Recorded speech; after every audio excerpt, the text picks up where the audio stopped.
So the first important thing you want to think about when looping is what layers you want to have in the loop. And the trick is not to have too many layers that it becomes too much and a bit messy. You wanna keep it simple but have a few contrasting layers. So here I have a pedal board full of different pedals which I can use for different effects on my loops. So I'm going to start with this octave pedal, which is one of my favourite ones, and it just makes my guitar sound like a bass, so I can lay down a bass line. So this is what it sounds like without it on. And this is what it sounds like with it on. It sounds more like a bass, which is really useful because I can play guitar and sound like a bass and add that to my loop. And then these other pedals here, I just got a tuner so I can tune my guitar. The compressor is just acting as a volume boost really, and then the blues drive is just giving it a bit more drive on it, a tiny bit. And then I have a tube screamer here, which is just for if I want to take a solo, I have a bit more volume and make it sound a bit bigger. And then octave pedal, that's for laying down bass lines. Then I've got a slapback delay set on this, and then reverb, which is what the loop pedal outputs to and goes into my amp, and then all of that goes into my amp up here. So the first thing to talk about when using this loop pedal is what these different buttons do. So the first button here is record, so when you've got nothing on it, the first thing it's going to do is record. And if you see here, this light is blinking, which is saying it's on track 1. So whenever I hit this button, it's going to record onto track 1. So if I record a really short phrase onto there,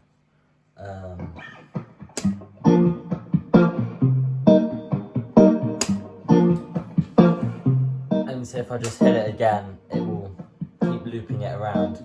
And on the screen it shows me how long the loop is and when it starts again, which is really useful. Now the other feature I have on here, which is really useful, is the stop thing, the stop button. And when I press that, it doesn't just instantly stop. I set it up so that it will stop at the end of the phrase. So if you see here, I'm going to press play, and then I press stop. This light's going to blink, indicating that it's going to end the loop at the end of the phrase, at the end of when it gets to the end of here. So if I press it now, and it stops at the end, and I don't have to worry about trying to stop it perfectly in time, so that's really useful. And then this button here switches between the two tracks. So if you look at these LEDs whilst I click on here, it's going to switch to this one. So it's going to switch between them. Which means now I can record on the second track. And how I've set this up is the second track is going to be my B section in the song. So I'm going to record another short phrase at the end of the first phrase, and what it does is when I start recording on the second track, it will instantly stop the first track and it will just cut to the second track, which is really useful.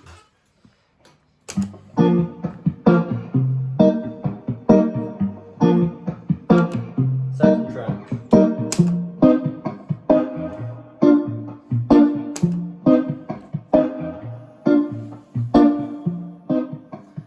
And then once I've done that, I can now switch really easily between the two tracks. Track 1, track 2, track 1. And that's how I navigate using the loop pedal when I have two different sections I want to loop. So I'm going to loop a John Mayer song now, and I'm going to start on track 1 by laying down the chords. And I'm going to play the 8th notes of each of the chords. So all I have to do is press this button to start recording.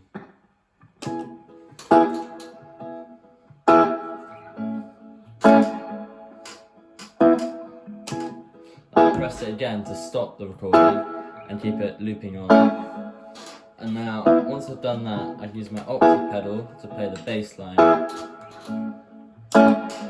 Record now, so it's overdubbing.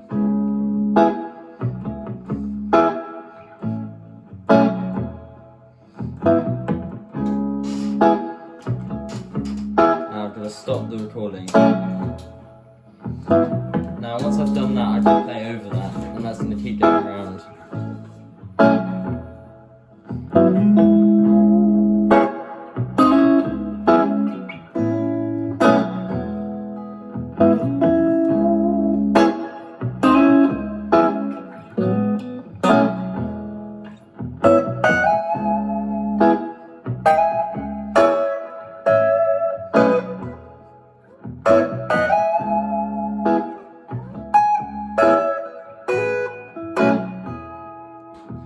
Now, once I've done that, I want to add a B section, and how I'm going to do that is I'm going to use the second track.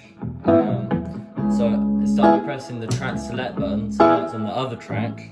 As soon as I start recording, it's going to stop this, and it's going to start recording my new section which I need to play. So I'm going to press it, and that's what it's going to do.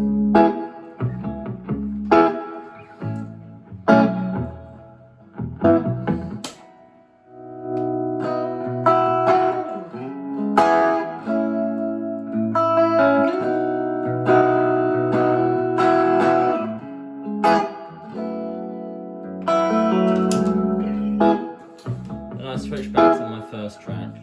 I can play the melody. And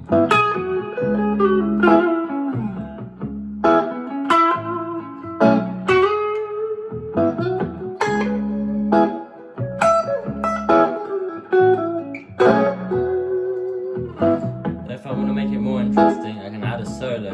So I'm going to use the drive pedal to make it sound louder.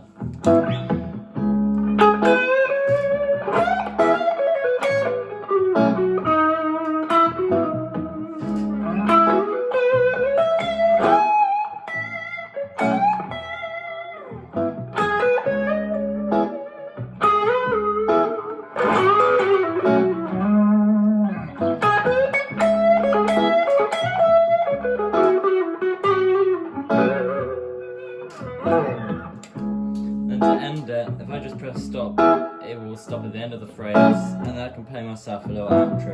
So I'm going to press stop, and it's going to flash to the end.